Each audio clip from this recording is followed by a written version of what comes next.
कई बरस पहले की बात है। भलावा नाम के गांव में एक कुआं था।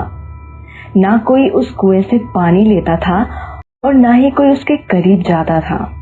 वहां के रहने वाले लोगों का कहना था कि उस कुएं में चुड़ैल रहती है, जो कई बच्चों को और राजू को अपना शिकार बना चुकी है। एक दफा राजू उस कुएं से पानी लेने गया। अरे, इस कुएं में बहुत पानी है, इतनी दूर जाने से अच्छा इसी में से निकाल लेता हूँ। जैसे ही वह कुएं से पानी निकालने गया तो उस चुड़ैल ने उसे अंदर ही घसीट लिया और एक दफा गिल्ली डंडा खेलते हुए गिल्ली उछलकर कुएं में जा गिरी। अंकित उसे देखने को कुएं में गया। चुड़ैल ने उसे भी अंदर खींच लिया। ऐसे न जाने कितने लोगों को खा गई कुएं की चुड़ैल। जब कुएं के हाथ से बढ़ने लगे तो गांव वालों ने फैसला किया, हमें इस कुएं को हमेशा के लिए बंद कर देना चाहिए। फिर क्या था, उस कुएं को हमेशा के लिए बंद कर दिया गया।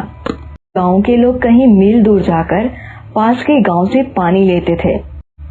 एक दफा गांव का ही एक बच्चा खेलते हुए कुएं के पास जा पहुंचा तो अचानक उसे उस कुएं से ऐसी आवाज सुनाई दी, रोहन, रोहन।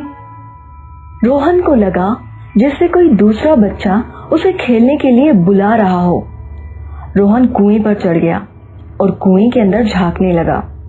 देखते ही देखते कुएं के अंदर से एक हाथ निकला और रोहन को कुएं के अंदर घसीट लिया। रोहन एक जोरदार की चीख मारता है। रोहन की चीख सुनकर गांव वाले जमा हो जाते हैं। अरे, ये कैसी आवाज थी? गांव वाले आपस में गुनगुनाते हैं। इतने में रोहन की माँ सरला देवी चीखती हुई पहुंच जाती है। रोहन, रोहन, हाय मेरा बच्चा। गांव वाले उसे परेशान देखकर उससे पूछते हैं, क्या हुआ सरला देवी, तुम इतनी परेशान क्यों हो? मेरा बेटा रोहन कुछ देर पहले यहाँ खेल रहा था और अब वे यहाँ नहीं है। मुझे अभी अभी उसकी चीख सुनाई दी। कहाँ है मेरा बेटा? गांव वाले हैरत ज़दा होकर कुएं की तरफ देखने लगते हैं। हाय मेरा बेटा। रोहन की माँ कुएं की तरफ दौड़ती है और कुएं के अंदर झांकने लगती हैं। रोहन को शायद कुएं की चुड़ैल खा गई। नहीं नहीं, ऐसा नहीं हो सकता। ये कहकर सरला देवी रोने लगती है। गांव वालों को समझ नहीं आता कि क्या किया जाए, कैसे रोहन की जान बचाई जाए। ऐसे में गांव का एक आदमी बताता है, यहाँ पास के गांव में एक तांत्रिक है जो रोहन की जान बचा सकता है और इस कुएं की चुड़ैल से हमें छुटकारा दिला सकता है। सारे गांव वाले उसकी बात पर राजी हो जाते हैं और कुछ लोग उसके साथ तांत्रिक को लेने चले जाते हैं। उसी वक्त कुएं से रोहन की आवाज सुनाई देती है, बचाओ, बचाओ माँ। रोहन की माँ सरला देवी बहुत घबरा जाती है और कुएं के अंदर झांकने लगती हैं। वो देखती है कि रोहन के ऊपर एक सफेद बालों वाली चुड़ैल बैठी है। ये देखकर वो बहुत डर जाती है और जोर जोर से चिल्लाने लगती है, रोहन, रोहन, हाय मेरा बेटा, रोहन, कोई बचाओ उसे। इतने में गांव के लोग तांत्रिक को अपने साथ ले आते हैं। तांत्रिक कुएं को देखते ही थोड़ा सहम जाता है, सोच में पड़ जाता है। क्या हुआ, आप किस सोच में पड़ गए? कुछ करते क्यों नहीं? पंडित डर डर के मंत्र पढ़ना शुरू करता है। ओम त्रिम प्रिम क्रीम चामुंडाय नमः। ओम त्रिम प्रिम क्रीम चामुंडाय नमः। तांत्रिक के मंत्र पढ़ते ही कुएं की चुड़ैल गुस्से में आकर रोहन को कुएं से बाहर फेंक देती है। रोहन मेरा बेटा, तू ठीक तो है? हाँ माँ, मैं ठीक हूँ। चुड़ैल जोर जोर से हंसने लगती है और हवा में उड़ती हुई कुएं के ऊपर आ जाती है। सारे गांव वाले उस चुड़ैल को देखकर डर जाते हैं और सब पीछे हट जाते हैं और तांत्रिक कांपने लगता है। आ गया तू, ना जाने कितने बरसों से मैं तेरा इंतजार कर रही थी। आखिर तू आ ही गया। पहचाना मुझे? कौन हो तुम और क्या क्या क्या चाहती हो? बदला। बदला? कैसा कैसा बदला? क्या कह रही हो तुम? मुझे कुछ समझ नहीं आ रहा। क्यों इतनी आसानी से भूल गया तू जो तूने मेरे साथ किया था? कैसे मुझे अपने प्यार के जाल में फंसा के मेरा इस्तेमाल किया और मुझे धोखे से जंगल में बुलाकर तूने और राजू ने मुझे बेरहमी से मार डाला था और इसी कुएं में फेंक दिया था। और भी न जाने कितनी लड़कियों और औरतों के साथ तू ऐसा ही कर चुका है। तू एक ढोंगी तांत्रिक है जो औरतों को अपने जाल में फंसा के उनको अपनी हवस का शिकार बनाता है और फिर मार डालता है। तूने मेरे साथ भी यही किया। तुझसे बदला लेने की आग में मैं कब से जल रही थी। राजू तो आसानी से मेरे हाथ लग गया, पर तुझे यहाँ बुलवाने के लिए मैंने कितने बच्चों को अपना शिकार बनाया, क्योंकि ये गांव वाले भी मेरी मौत के जिम्मेदार है। ये जानते थे कि तू ढोंगी बाबा है, पर किसी ने भी मेरी बात नहीं सुनी। सब कुछ जानकर भी अनजान बने रहे, यहाँ तक कि मेरी मौत पर भी खामोश रहे। किसी ने भी ये जानने की कोशिश नहीं की मैं कैसे मरी। इसीलिए मैंने गांव वालों से बदला लेने के लिए ये खूनी खेल रचाया, जिसमें तू आसानी से फंस गया। अब तू भी मरेगा। ये कहकर चुड़ैल उड़कर तांत्रिक के बिल्कुल सामने खड़ी हो जाती है और हाथ बढ़ाकर उसका गला दबाने लगती है। नहीं नहीं नहीं नहीं, मुझे माफ कर दो, मुझे जाने दो। माफी गलती की मिलती है, गुनाहों की नहीं। तूने एक नहीं कई गुनाह किए हैं, जिसकी सजा सिर्फ मौत है। फिर वह चुड़ैल तांत्रिक को मार डालती है और गांव वालों को घूर कर देखती है और कहती है, अगर किसी को मुसीबत में देखो तो उसकी मदद करो, ना कि उस पर इल्जाम लगा के अपना पल्लू छुड़ा लो। मेरा बदला पूरा हो गया और अब मैं हमेशा के लिए यहाँ से जा रही हूँ।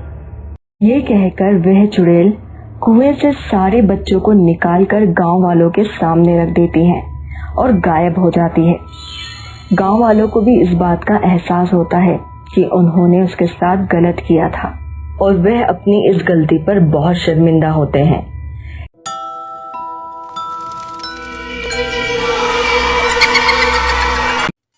नाचने वाली चुड़ैल। बजरंग नगर गांव में शिवानी नाम की लड़की अपने पिताजी के साथ रहती थी। पुष्पा को बचपन से ही नाचने का बहुत शौक था। जब भी टाइम मिलता वो नाचती रहती। बेटी शिवानी, ये तुम बंदरों के जैसे यहाँ वहाँ उछलते क्यों रहती हो? मुझे ये बिल्कुल अच्छा नहीं लगता है बेटी। अब तुम बड़ी हो गई हो, अब ये उल्टे सीधे काम करना बंद कर दो। पिताजी, आप तो अच्छी तरह से जानते हो ना मुझे नाचना कितना अच्छा लगता है। बचपन में आपने ही तो लाकर दिए थे मुझे ये घुंघरू। बेटी, अब तुम बड़ी हो गई हो, वह सब बचपन की बातें थी। तुम्हें ऐसा नाचता देख गांव के लोग तरह तरह की बातें करेंगे। शिवानी के पिताजी ये कहकर बाहर चले जाते हैं और शिवानी भी दुखी होकर अपने कमरे में चले जाती है। दूसरे दिन शिवानी के पिताजी नाश्ता करके अपने काम पर चले जाते हैं। तभी शिवानी को नाचने का मन होता है और वो अपने पैरों में घुंघरू बांधकर जोर जोर से नाचने लगती है। तभी शिवानी के घर के पास से मुखिया जी गुजर रहे थे। अरे ओ कमबख्त शिवानी, तू तो खुद पाप में डूबेगी, हमें भी पाप का भागीदार बनाएगी। अरे मुखिया चाचा, मैंने ऐसा किया क्या है जो आप इस तरह से मुझे कोस रहे हो? तू इस गांव में रहकर नाचने वाली बाई की तरह घुंघरू बांधकर ठुमके लगाएगी और हम क्या चुपचाप बैठकर देखते रहेंगे? चाचा जी, आप मेरे नृत्य कला का अपमान कर रहे हैं। मैं ऐसा कुछ भी नहीं कर रही हूँ जिससे अपने गांव का नाम बदनाम हो। शिवानी ये कहकर घर के अंदर चले जाती है और दरवाजा बंद कर लेती है। मुखिया जी शिवानी के घर से निकलकर सीधे पंचायत में जाते हैं और वहाँ जाकर पंचों से बात करते हैं। शिवानी अपने गांव पर जोर जोर से घुंघरू बांधकर नाचने वालियों की तरह नृत्य कर रही है। मैंने उसको समझाने की कोशिश भी की, मगर वो कमबख्त लड़की मुझे ही भाषण देने लगी। शिवानी और उसके पिता मनोज ये दोनों ही गांव को कोठा बना के छोड़ेंगे। सब पंचों ने मुखिया जी की बात सुनकर ये फैसला लिया कि शाम में गांव वालों को लेकर मनोज के घर जाएंगे। शाम होते ही मुखिया जी गांव वालों के बहुत सारे लोगों को लेकर मनोज के घर जाते हैं। क्यों रे मनोज, तू और तेरी बेटी मिलकर हमारे गांव को नष्ट करके ही मानेंगे। तेरी बेटी ने मुजरे वालों की तरह नाचना शुरू कर दिया है। उसकी वजह से हम लोग भी कहीं मुंह दिखाने के लायक नहीं रहेंगे। इसीलिए सब पंचों ने मिलकर फैसला किया है, तुम दोनों को कल सुबह ही गांव छोड़कर जाना होगा। मुखिया जी, आप मुझे और मेरी बेटी को माफ कर दीजिए। मैं उसे समझा दूंगा, वो फिर कभी ऐसा नहीं करेगी। पर आप लोग हमें इस गांव से मत निकालिए। तुम दोनों बाप बेटी जितना भी ड्रामा करो, हम तुम्हारी बातों में नहीं आएंगे। इसलिए कल सुबह ही तुम दोनों को गांव छोड़ के जाना होगा। ये कहकर मुखिया जी और गांव वाले वहां से चले गए। शिवानी के पिता ये बात सुनते ही नीचे जमीन पर गिर जाते हैं और सदमे की वजह से उनकी मौत हो जाती है। शिवानी अपने पिता का ऐसा हाल देखकर अपने आप को कोसने लगती है और शिवानी भी जहर खाकर आत्महत्या कर लेती है। शिवानी मरने के बाद एक चुड़ैल बन जाती है और गांव वालों से अपने पिताजी और खुद की मौत का बदला लेना चाहती है। इन दुष्ट पापी गांव वालों ने मेरे घुंघरू पहनकर नाचने की वजह से हमें इतना बेइज्जत किया। इन लोगों की वजह से ही हमें मरना पड़ा है। शिवानी चुड़ैल ये कहकर गांव के चौराहे पर जाकर नाचने लगती है।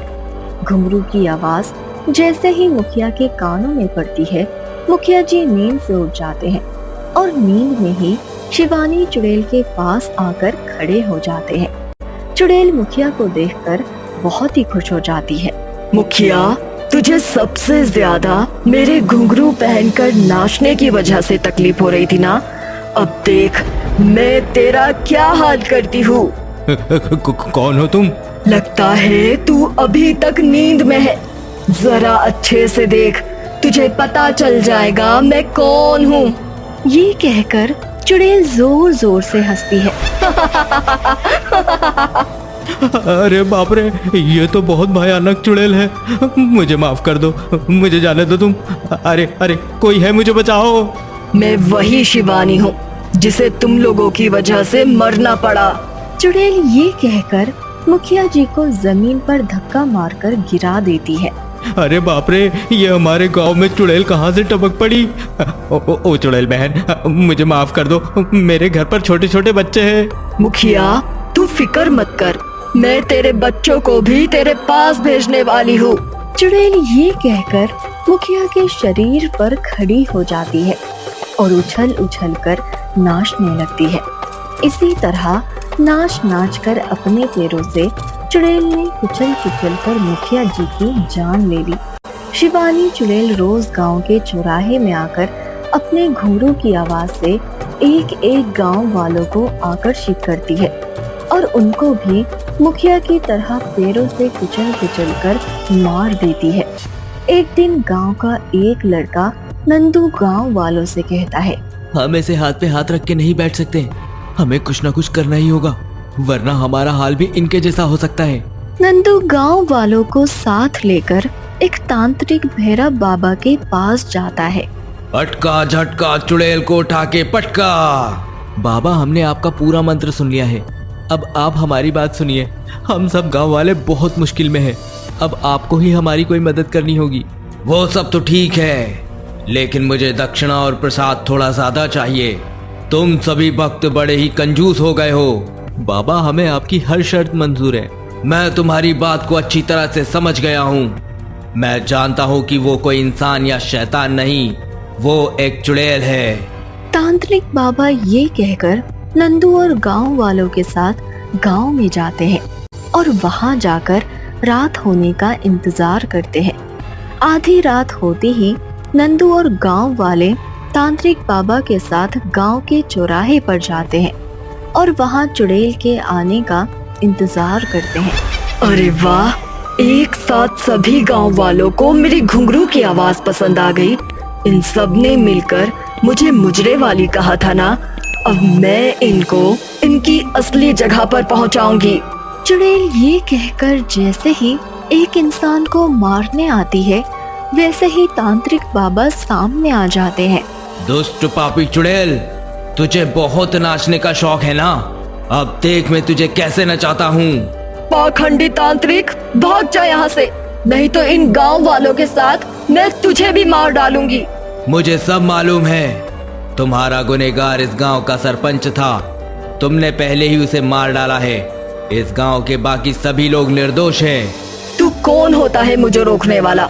जो भी मेरे रास्ते में आएगा मैं सबको मार डालूंगी, किसी को भी नहीं छोड़ूंगी। तुम्हारी आत्मा को मुक्ति की जरूरत है। तुम एक अच्छी आत्मा हो, मुझे तुम्हारी आत्मा को मुक्त करना ही होगा। गधे जैसी शक्ल वाले इंसान, तू मुझे मुक्ति दिलवाएगा? रुक, मैं अभी तुझे इस दुनिया से मुक्त करती हूँ।